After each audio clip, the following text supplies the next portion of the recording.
UK MPs back plan to label Palestine Action as terrorist group. MPs have voted in favour of legislation to proscribe group Palestine Action as a terrorist organisation, passing by 385 votes to 26. The order, which amends the Terrorism Act 2000, is now expected to be signed by Home Secretary Yvette Cooper and come into effect later this week. Once in effect, supporting Palestine Action will become a criminal offence, with membership or expressing support for the direct action group punishable by up to 14 years in prison. However, legal action is being taken to try and temporarily block the order, with a hearing scheduled to take place on Friday at London's High Court. Palestine Action has been granted the hearing pending further proceedings to decide whether a legal challenge can be brought.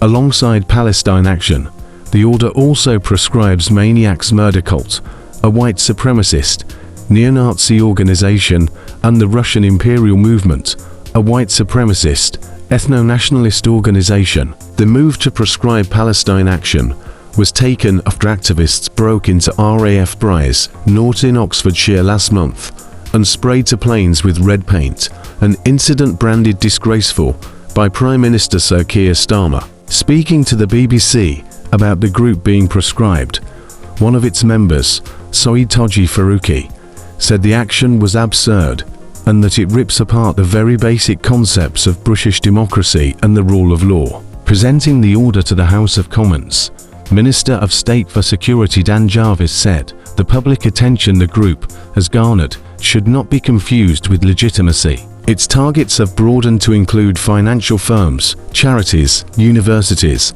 and government buildings," he said. "Its methods have become more aggressive, with its members demonstrating a willingness to use violence." Expressing support for the government's move, Conservative MP Harriet Cross said, "The groups facing proscription have nothing whatsoever to do with legitimate protest. They would not be facing proscription today if they were demonstrating peacefully, respectfully, or legally," she said. But a number of Labour backbenchers questioned the action and whether it would not be more proportionate for the group to be dealt with through criminal legislation. In total, 10 Labour MPs, including one teller, voted against the government. One of them, Labour MP Clive Lewis, said there was a long history in this country of direct action, which pushes the boundaries of our democracy, and this was still direct action ...